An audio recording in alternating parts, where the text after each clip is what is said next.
Tua presença, nós nos colocamos nessa hora e viemos agora diante da tua presença e da tua face, ó Pai, em oração. E eu lhe peço, ó Deus, que o Senhor tenha liberdade neste lugar, que o Senhor venha falar ao nosso coração através, ó Pai, da tua palavra, que o teu Espírito Santo tenha a liberdade neste lugar de tocar, de se manifestar, de falar a cada coração, de tornar a tua palavra viva, Pai, pois queremos ouvir a tua voz e aprender do Senhor, em nome de Jesus. Amém e glória a Deus. Amém? Bom, vamos lá, Mateus capítulo 23, versículo 24, a Bíblia diz o seguinte: guias cegos coam um mosquito, mas engolem um camelo. Vamos todo mundo junto, ler lá junto comigo? Aí, se a tua tradução tiver um pouquinho diferente, você acompanha no monitor para a gente ler todo mundo junto a mesma tradução. Vamos lá? Guias cegos coam um mosquito, mas engolem um camelo. Meu irmão, eu li esse versículo, ou alguém leu para mim, não recordo bem, mas o primeiro momento que eu tive contato com esse versículo, e é um versículo muito conhecido da palavra de Deus, mas eu lembro da primeira vez, eu era ainda criança, e eu acredito que justamente por conta disso, eu entendi com cabeça de criança. E até hoje, quando eu leio então esse versículo, o que me vem é essa mesma figura, a figura que eu criei na minha mente quando eu era criança. E aí, quando eu li, como eu dizia, pela primeira vez, ou alguém leu para mim, não recordo, né, coam o mosquito e engolem o camelo. Eu logo pensei, por conta do coar, né, de uma peneirinha coando suco.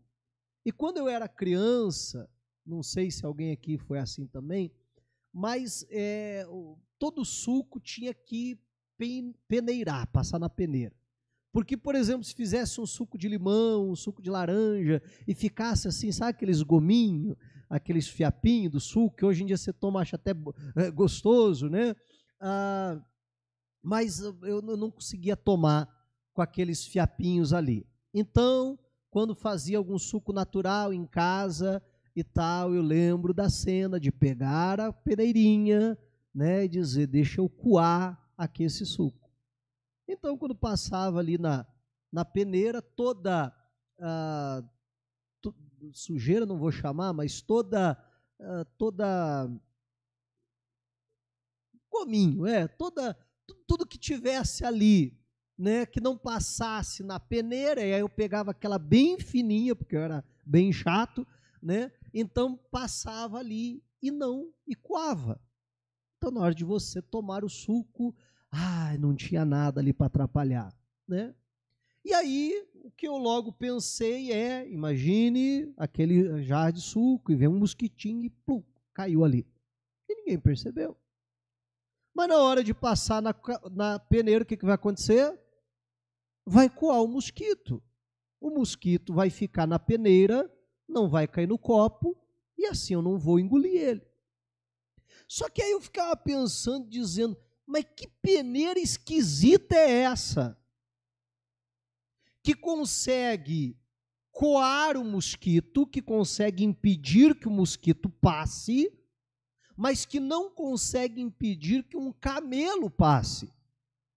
E aí você há de concordar comigo que um camelo é muitas vezes maior do que um mosquito. E para mim não fazia muito sentido isso. Como é que pode existir uma peneira que consegue peneirar um mosquito, mas que não consegue peneirar um camelo? E esse choque que me deu com a minha cabeça de criança, tentando entender o que a Bíblia queria dizer com aquilo, eu penso que era exatamente este efeito que Jesus queria causar nos seus ouvintes. Para mostrar para eles como não fazia sentido a atitude que eles estavam tendo. E qual era a atitude que eles estavam tendo? De coisas muito pequenas, coarem, se prenderem e dizerem: não, isso eu não faço, aquilo eu não pratico, e coisas muito maiores, muito piores estarem passando. Isso acontece muito, meu irmão, principalmente quando a gente começa a olhar para a vida dos outros. E aí a gente entende, né, um outro texto que Jesus citou, um outro exemplo que Jesus citou, que encaixa muito bem com isso aqui. Ele diz que a gente quer ir lá e tirar o cisco do olho do nosso irmão, mas não conseguimos enxergar a trave que está no nosso olho. Há no nosso olho algo muito pior que a gente não consegue ver ou simplesmente não quer ver. Porque o ditado popular diz que o pior cego é aquele que não quer ver. A gente não quer enxergar os nossos erros, mas na vida dos outros a gente enxerga muito bem. Meu irmão, tem um cisco aí no teu olho. E eu penso que o caso é justamente esse. É que, e aí você pega o contexto que Jesus está falando, e a gente já vai falar um pouquinho a respeito desse contexto de tudo aquilo que Jesus está falando, e a gente consegue então enxergar com clareza que é exatamente dentro dessa mesma dinâmica que Jesus ele está falando aqui. Eu consigo coar o mosquito enquanto está passando o camelo por essa peneira. Sabe aquela atitude que muitas vezes nós temos, que ela é própria do ser humano, de olhar para alguém que está cometendo alguma coisa errada e dizer assim: eu não sou igual fulano. Não, eu até erro, mas esse pecado aí eu não faço. Conhece isso ou não? Quase ninguém conhece, né? Sabe isso? Né? Vamos supor, o fulano, ele é fofoqueiro. E aí, entenda a minha colocação, vai começar a clarear do que eu estou falando. Na minha peneira moral, não, fofoqueiro é uma das piores coisas que tem. Pensa num pecado terrível, é a fofoca. Isso na minha peneira moral. Você está entendendo? Então eu digo: não, fulano é fofoqueiro. Eu não. Não. Isso eu não sou. Posso ser até outra coisa. Mas fofoqueiro eu não sou. Então eu estou coando o mosquito. Mas por outro lado, aí eu não sou fofoqueiro, mas eu sou adúltero. Um exemplo. Mas como é que na minha peneira moral eu consigo condenar a fofoca, mas como é que passa o camelo? Como que na minha peneira moral o adultério não é errado? Você está entendendo em nome de Jesus? Tem alguma coisa errada nessa peneira, você concorda comigo? Tem algo de errado aí. Mas aí eu te pergunto, isso acontece ou não?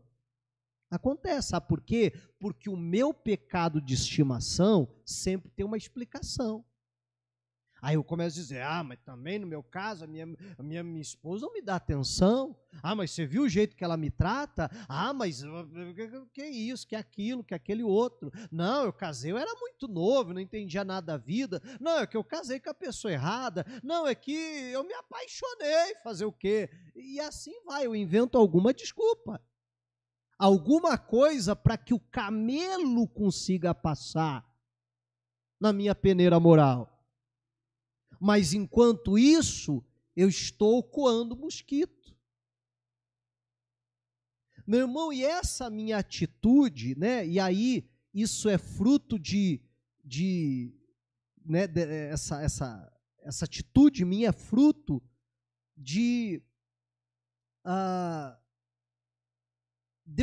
do pecado do outro sempre ser maior e mais repulsivo do que o meu. Eu sempre enxergo o pecado do outro como sendo pior do que o meu. Você está entendendo o que eu estou falando? Não, o que o outro fez é terrível. Não, o que eu fiz tem uma explicação. Pera lá. Também não é assim. E essa atitude que muitas vezes nós temos, de dizer assim, não, aquele pecado do fulano é muito grave, isso eu não faço. A gente, me parece que temos dois problemas. O primeiro é que vai criando na minha vida um senso muito errado de justiça própria. Porque não sei aonde na minha cabeça eu começo a me achar mais justo do que ele. Ainda que o meu pecado seja pior. Entende? Mas eu começo a sempre achar que o pecado dele é que é grave. O meu não. Então, eu vou entrando numa justiça moral. Tem gente que, por exemplo, é estúpida, é grossa, ofende, magoa as pessoas, e aí alguém chega e diz assim, poxa vida, mas você não viu que você machucou, que você feriu aquela pessoa? Você tem que controlar mais suas palavras. A pessoa estufa o peito e diz, é que eu não sou falso. É que se tem uma coisa que eu não sou, é falso. Eu falo a verdade mesmo. Doa quem doer. E não é assim? E a pessoa se acha a última bolacha do pacote, né? Porque na cabeça dela ela diz, eu estou muito certo, porque eu não sou falso, porque essas pessoas falsas, tem uma coisa terrível ao falso. Então, na minha peneira moral, a falsidade não passa, ela é coada. Mas a grosseria está passando, a estupidez está passando, a falta de amor ao próximo está passando. Você está entendendo em nome de Jesus? E eu penso que é justamente sobre isso que Jesus está falando. Então, perceba como esse sentimento é perigoso, vai me enchendo de justiça própria, mas eu não sou como os demais. E aí você vê que o fariseu lá orando no templo, eu preguei isso não faz do tempo, não era justamente isso que ele falava? Eu não sou como esses homens pecadores, não, eu sou muito mais, mas não sabia que o pecado dele era maior do que dos outros. Mas vai criando então aquele senso de justiça própria. E por outro lado, meu irmão, vai como que cauterizando a consciência da pessoa para aquele pecado de estimação. Aí na mente da pessoa, aquele pecado de estimação que ela pratica, deixa de ser pecado. E aí a gente precisa entender uma coisa que eu acho que vai nos ajudar bastante a entender isso aqui. Eu confesso que eu já falei, eu já preguei assim, há um tempo atrás eu falava dessa forma. E às vezes a gente, como pregador, a gente tem que tomar um cuidado, porque às vezes a gente ouve pessoas falando alguma coisa e para a gente aquilo faz sentido e a gente às vezes sai repetindo, né? E uma das coisas era essa, eu já falei várias vezes assim, não, pessoal, porque não existe nem pecado, nem pecadinho e nem pecadão, tudo é pecado. Eu já não falo isso, ou se eu for falar, eu vou no mínimo explicar hoje, porque eu não entendo dessa forma. É claro que na Bíblia você não vai encontrar, isso é pecadinho, você também não vai encontrar, isso é pecadão. A Bíblia só classifica como uma coisa, pecado. E nesse aspecto, essa afirmação está correta. Porém, essa afirmação é um pouco preocupante porque ela passa a ideia que não há um pecado mais sério, mais grave e outro menos grave, menos sério. E me parece que isso não é verdade, de acordo com a coerência bíblica. A Bíblia fala, por exemplo, que há pecados para a morte e pecados que não são para a morte. Opa! Então existe no mínimo aí duas classificações da gravidade do pecado. A Bíblia fala de um pecado que é tão grave, que é tão sério, que não tem perdão, que é a blasfêmia contra o Espírito Santo. Então, você há de convir comigo que tem pecados que são mais graves do que outros. Sem contar isso, o próprio Senhor Jesus, quando ele está diante de Pilatos, ele diz assim, ó, maior pecado tem aquele que me entregou para você. Jesus está dizendo, você tem um pecado porque você vai me condenar e vai mandar me crucificar. Mas um pecado maior do que o teu é aqueles que me entregaram para você. Então, se existe um pecado maior, também existe um pecado menor. E, por favor, não me entenda errado.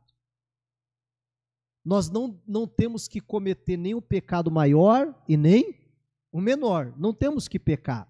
Mas precisamos entender que, obviamente, tem coisas que são mais graves e outras não. Por exemplo, você pode chegar para mim e eu te perguntar alguma coisa.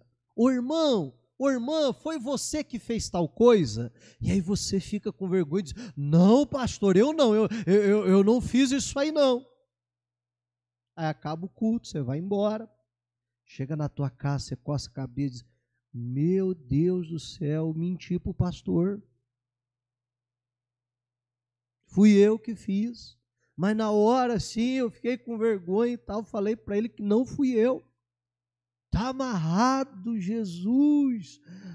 Senhor, me perdoe. No outro dia você chega aqui e diz assim, pastor, olha, eu quero lhe pedir perdão porque ontem eu menti para o senhor. Mas eu estou arrependido e queria que o senhor me perdoasse. Deixa eu falar a verdade que fui eu que fiz. Um exemplo apenas. Isso é uma situação. Agora, outra situação, você vem aqui com uma faca, com um revólver, com um tridente, né? E me mata. Aí acaba o culto, você ficou com raiva do que o pastor pregou. Não gostei, vou matar esse pastor aí. Aí você vai e me mata. Aí você vai para casa, chega em casa, e diz, ih, rapaz, matei o pastor. Poxa vida, não devia ter matado ele. Não, estou arrependido. Não, me arrependi, não devia. Eu vou lá pedir desculpa para ele. Adianta, gente? Não, eu já morri. Não adianta. Verdade ou não é? Então, agora eu te pergunto, mentir é pecado? Matar é pecado? Mas não dá para você dizer que os dois estão em pé de igualdade. Então o pastor está pregando que mentir não tem problema. Não, de forma alguma. Eu estou querendo que a gente entenda essa verdade. Meu irmão, basta a gente atentar para o que Jesus está falando. Se não tem um maior e nem um menor, por que Jesus está falando de coar o mosquito e de engolir o camelo? Amém? Logo, porque há essa diferenciação. Então, nós precisamos entender isso aqui que Jesus está nos ensinando. Aí, se você pegar todo o contexto, né, e eu vou fazer isso, eu vou ler os versículos anteriores, só para você entender o contexto do que é que Jesus está falando. E você vai ver que Jesus sempre está trabalhando dentro da dinâmica assim. Religiosos, vocês acham que estão fazendo uma coisa boa e se justificam por algo de bom que vocês acham que estão fazendo, e no fim vocês estão fazendo algo muito pior por trás. Vocês estão coando mosquito enquanto engolem o camelo. Certas coisas vocês coam, vocês não deixam passar, vocês praticam. Mas, por outro lado, vocês deixam passar algo que é muito pior. Vamos voltar para o versículo 13, para a gente ver isso. Olha só, aí eu vou ler sem explicar, porque é fácil você entender.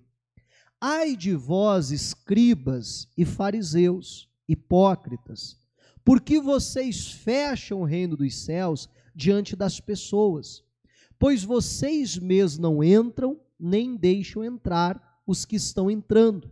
Ai de vós, escribas e fariseus hipócritas, porque vocês devoram a casa das viúvas e, para o justificar, fazem longas orações.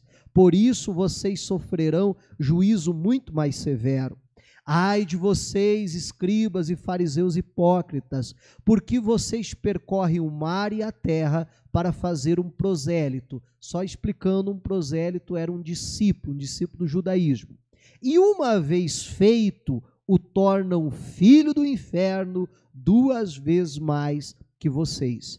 Ai de vocês, guias cegos, que dizem, Se alguém jurar pelo santuário, isso não tem importância. Mas, se alguém jurar pelo ouro do santuário, fica obrigado pelo que jurou. Seus tolos e cegos, qual é mais importante, o ouro ou o santuário que santifica o ouro? E vocês dizem, se alguém jurar pelo altar, isso não tem importância, mas se alguém jurar pela oferta que está sobre o altar, fica obrigado pelo que jurou. Cegos, qual é mais importante, a oferta ou o altar que santifica a oferta? Portanto, quem jurar pelo altar, jura por ele e por tudo que está sobre ele. Quem jurar pelo santuário, jura por ele e por aquele que nele habita. E quem jurar pelo céu, jura pelo trono de Deus e por aquele que está sentado no trono. Ai de vocês, escribas e fariseus hipócritas, porque vocês dão o dízimo da hortelã, do endro e do cominho e desprezam os preceitos mais importantes da lei: a justiça, a misericórdia e a fé. Vocês deviam fazer essas coisas sem omitir aquelas. E aí chega no nosso versículo: guias cegos com um mosquito, mas engolem um camelo. Olha que interessante. Da mesma forma que há um pecado de uma gravidade maior e outro de uma gravidade menor, o próprio Senhor Jesus está dizendo que há coisas que são mais importantes na lei, em face de outras que não são tão importantes assim. E antes você taque pedra no pastor, não fui eu que disse isso, foi Jesus. Amém? E aí, mais uma vez eu falo, pastor, então o senhor está falando que tem mandamento assim que a gente nem precisa fazer, que não é tão importante assim? Não. A gente precisa cumprir todos os mandamentos. Porém, entretanto, todavia, é Jesus que está falando que tem mandamentos que são os mais importantes preceitos da lei. Aí tem gente que usa o versículo 23 para dizer, está vendo aí? Não precisa dar o dízimo, porque Jesus condenou quem dá o dízimo. Meu irmão, só se a pessoa fugiu da aula de interpretação de texto. Verdade, não é? Porque é muito claro o que Jesus fala. É só a gente pegar o finalzinho. Ele diz, vocês estão dando dízimo do endro, do hortelã e do cominho. Aí ele diz, e vocês estão desprezando o mais importante da lei, a justiça, a misericórdia e a fé. Vamos parar, vamos com calma. Vamos colocar na balança. Qual que é mais importante, eu dar o dízimo ou praticar a justiça, a misericórdia e a fé? Praticar a justiça, a misericórdia e a fé.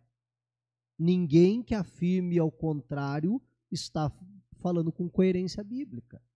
Até porque, meu irmão, se você praticar a justiça, a misericórdia e a fé, você vai dar o dízimo. Você concorda comigo? Né?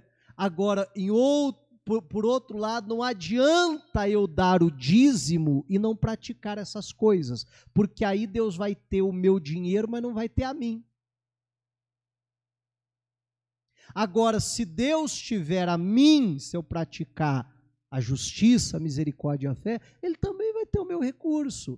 Eu vou servir a Ele também com os meus bens, porque eu tenho fé, porque eu entendo que a justiça de Deus, eu devo ser dizimista, porque eu entendo que dando dízimo eu estou até praticando a misericórdia. Você está entendendo? Aí Jesus vem e diz, vocês deviam fazer essas coisas, mas e não omitir aquela. O que vocês deviam fazer? Dar o dízimo do endro, do hortelã e do cominho. Quando que Jesus está falando contra o dízimo? Não, Jesus está falando, vocês devem dar o dízimo, porém, não omitam de praticar as outras coisas. O juízo, a justiça, melhor dizendo, a misericórdia e a fé. Amém? Então, agora você perceba que até aqui, né, fica claro essa questão. Jesus está dizendo, olha, peneira moral de vocês dizem, não, ninguém pode ficar sem dar o dízimo, que isso é um pecado muito grande. Mas na peneira moral de vocês passa deixar de praticar a justiça, a misericórdia e a fé? Tem alguma coisa errada com essa peneira. Você está coando mosquito e engolindo o camelo. E aí, meu irmão, é que nós precisamos olhar, sabe? Eu preciso olhar para a minha vida, você precisa olhar para a sua vida, porque o grande problema é que às vezes a gente olha muito para a vida dos outros, e aí a gente quer ficar coando o mosquito da vida dos outros, enquanto tem camelo passando nessa peneira da nossa vida. Entende o que eu estou falando? Porque a gente tem uma facilidade, meu irmão, para ver o defeito dos outros, agora uma dificuldade para ver os nossos. Você já viu que a gente consegue educar o filho de todo mundo? Ah, deixa lá em casa uma semana essa criança para ver se não toma jeito. Alguém já fez isso na vida alguma vez? Não, né? Claro que não, obviamente. Não. A gente, né, diz, não, mas esse pai é muito duro, tinha que ser mais legal, mais amável, isso e aquilo. Não é assim? Aí a gente olha para o outro e diz, não, esse aqui é muito mole, tem que ser mais rígido, pulso firme, tem que ser desse jeito. Engraçado que a gente consegue educar o filho de todo mundo, menos os nossos. É verdade, não é? Você já viu que a gente consegue resolver o problema de todo mundo? Não, mas é fácil. Não, se eu fosse fulano, eu fazia assim, ó, estava resolvido. Acabava todos os problemas da vida dele, é tão fácil. Engraçado que os nossos a gente não resolve. Mas por quê? Justamente por conta desse problema, da gente olhar o outro, mas nunca olhar o nosso. Eu contava aqui no culto da manhã, que não sei porque hoje eu estou lembrando de quando eu era criança, né? Mas quando eu era criança,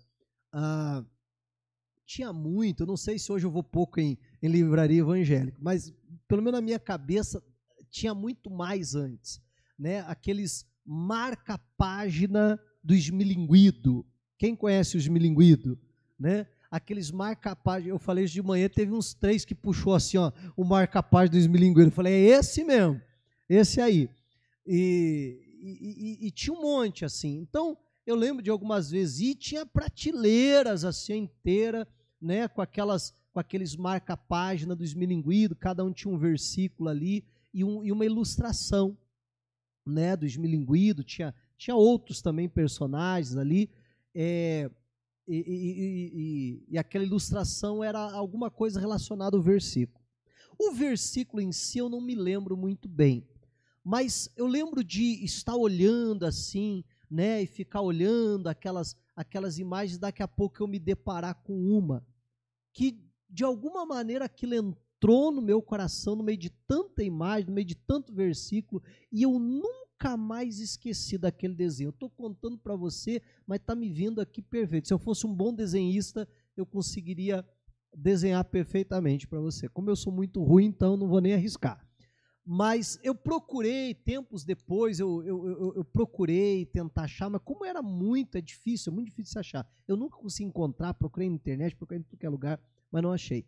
Mas o versículo que utilizou, não lembro, mas eu lembro da ilustração. Era o esmilinguido de um lado e o outro personagem do outro, né? Que outras formiguinhas também eram personagens ali do esmilinguido. Eu só lembro do nome do esmilinguido, olha lá. Mas o outro personagem. E aí o de cá estava com as mãos cruzadas. E o de cá, o de lá, estava olhando para as mãos desse. E aí tinha um tracejado assim, ó, mostrando que ele estava olhando para a mão desse que estava aqui. E a mão desse que estava com o braço cruzado era uma mão de monstro. E aí o de cá, então, vendo a mão de monstro, colocava as mãozinhas dele para trás. Numa atitude assim, deixa eu cuidar da minha mão, que eu não quero ficar com uma mão feia dessa. Você está entendendo? E só que o de cá, deixa eu inverter. Só que o de cá está olhando para o pé do outro. Ele está vendo um pé de monstro, aquele pezão, assim, com aquelas unhonas, feio. E aí ele está com o pezinho dele para trás, assim, ó. Né? Deixa eu cuidar do meu pezinho, porque eu não quero ter um pé feio desse. E eu olhei aquilo e eu falei, rapaz, mas... aquela cabeça de criança, mas eu dizendo, é exatamente isso que acontece. É exatamente isso que acontece. Porque eu olho para o irmão e vejo aquela mãozona de monstro dele. Tem alguns que olham, eu vejo uma lingona assim para fora da boca. Não tem uns assim? Né? Aquela língua bipartida assim. Né? Eu vejo aquela lingona e eu digo assim, não, fofoqueiro igual esse irmão eu não sou. E não é assim? Só que eu não consigo enxergar os meus pés de monstro. Minha mão de monstro, meu ouvido de monstro, meus olhos de monstro. Enquanto ele, por sua vez, não consegue enxergar o defeito dele. Mas é engraçado que consegue enxergar o meu. E o problema disso é aquilo que eu falava da justiça própria. Eu me acho melhor do que ele e eu nunca resolvo os meus problemas. Eu fico tentando tirar o cisco do olho dele. Mas se eu gastasse toda essa energia, em vez de ficar procurando o defeito dele, procurando o meu e resolvendo o meu, teria muito menos problema. E é engraçado que quando Jesus fala de tirar a trave do nosso olho, primeiro, ele fala justamente disso. Ele diz, depois que você tirar o teu, aí você vai ter condições de tirar do teu irmão. Ele não diz assim, cada um com seu cisco, né? Igual o pessoal fala hoje em dia, cada um com seus problemas, não é assim? Jesus não diz, cada um com seu cisco, só cuida do teu, se o teu irmão tiver com cisco, problema é dele, ele que se exploda. Não, Jesus não fala isso. Jesus diz, mas primeiro resolve o teu, porque depois que você resolver o teu, aí você vai ter condições de ajudar o irmão, mas você não resolve nem o teu, quer ajudar ele como? Aí a gente entende quando Jesus chama do quê? Guias cegos, ou condutores cegos. Você quer conduzir alguém, nem você não sabe o caminho, você não está enxergando, quer ajudar alguém a enxergar. E todo esse problema, meu irmão, uma das questões centrais, e é o que eu estou batendo muito, é essa questão da nossa facilidade de julgar os outros e a dificuldade de nos julgar. E aí, dentro dessa perspectiva, eu não podia encerrar esse culto sem falar desse texto aqui, ó. Vamos para o segundo livro de Samuel, capítulo 12, versículo 1. Segundo livro de Samuel, capítulo 12, versículo 1. A história, eu acredito que você conhece. Davi tem um caso lá, adultera com Betseba, ela fica grávida, e agora como é que eu faço?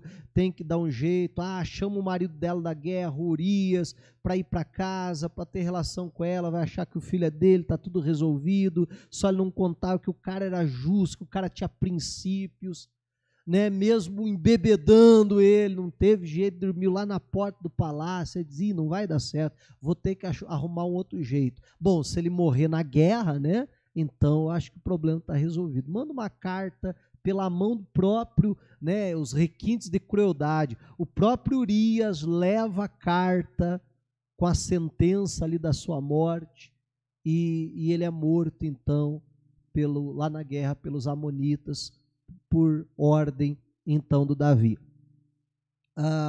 Davi agora acha que ninguém está sabendo de nada, problema resolvido, né? Engano dele.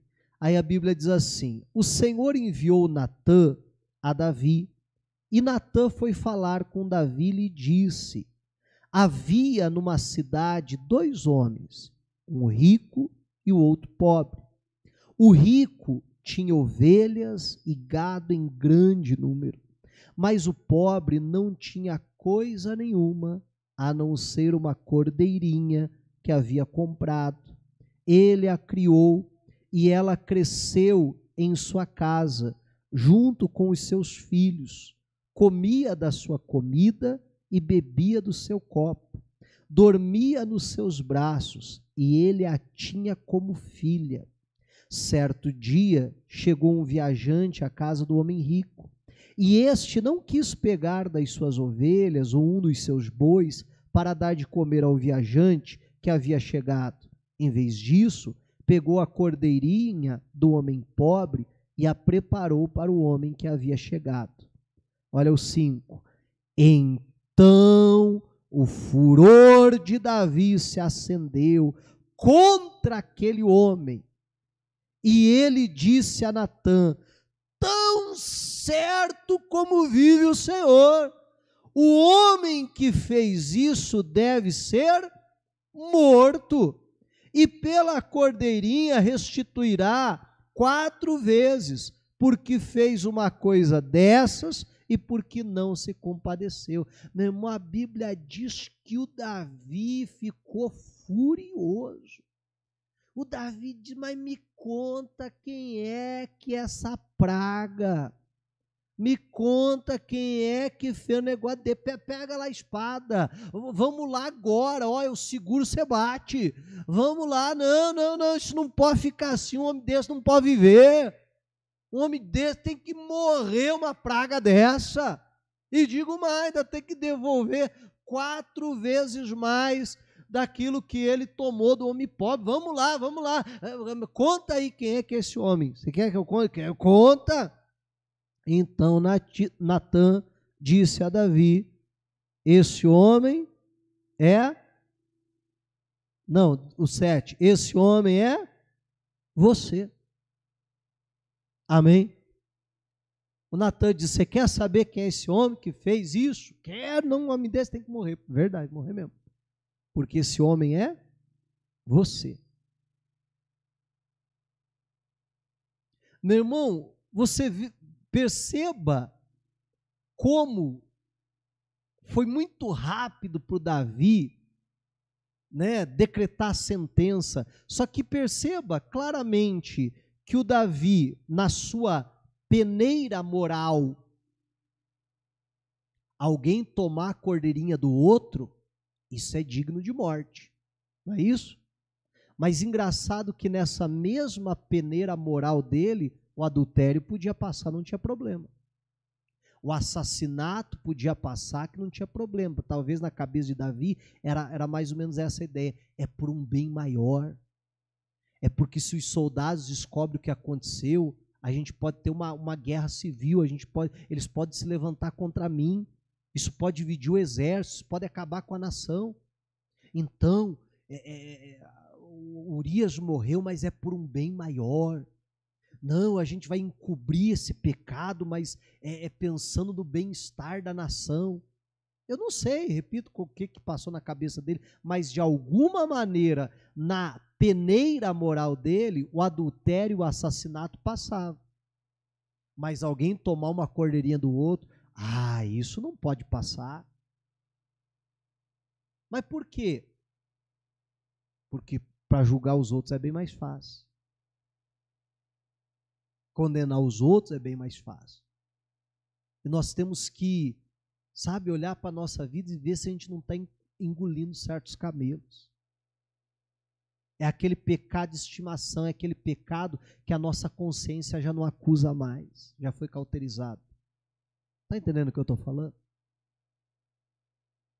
Meu irmão, e às vezes a gente precisa de Natãs na nossa vida. Eu orava aqui de manhã com a igreja, eu dizia: Deus, envia Natãs para nós.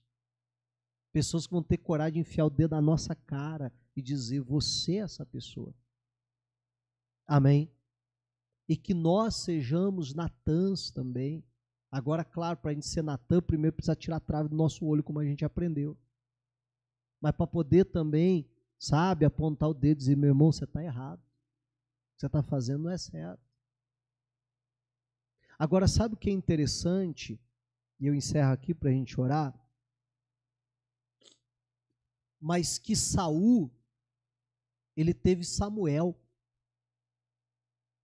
para repreendê-lo, para apontar o dedo na cara dele e dizer: você agiu como um louco, você não teve juízo, você desobedeceu o que Deus mandou. Só que sabe qual foi a atitude de Saul diante disso? Ele começa a porfiar, como Samuel diz, ele começa a se justificar, ele começa a dizer, não, mas eu fui lá, não, mas a culpa é do povo, não, mas eu trouxe isso para oferecer ao Senhor, não, e ele começa a encher de desculpa. Sabe qual foi a atitude de Davi? A atitude de Davi, você pode depois continuar a leitura, você vai ver, a atitude de Davi foi dizer assim, eu pequei contra o Senhor. Você está certo, Natan. Meu irmão, Deus envia na nossa vida. E glória a Deus pelos Samuéis da nossa vida. Glória a Deus pelos Natãs da nossa vida. Tem coragem de apontar o dedo na nossa cara e dizer, você está errado. Amém, igreja? Mas aí surge a pergunta, a gente vai ser um Saul que vai encher de desculpa, que estamos cheios de justificativa dos nossos pecados? Ou a gente vai ser um Davi que vai se arrepender, vai dizer, não, eu pequei. Verdade, eu sou digno de morte. Como eu mesmo dei a sentença, eu sou digno de morte. Que eu merecia era morrer, mas graças a Deus que Deus não me trata como eu mereço. Mas que eu merecia morrer, eu merecia. Amém, igreja?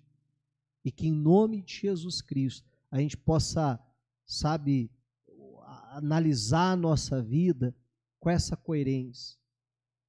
Dar uma verificada como é que está a nossa peneira moral. Você entende quando eu falo isso? O que eu quero dizer? Dá uma analisada na nossa peneira, se não tem uns buracos nela.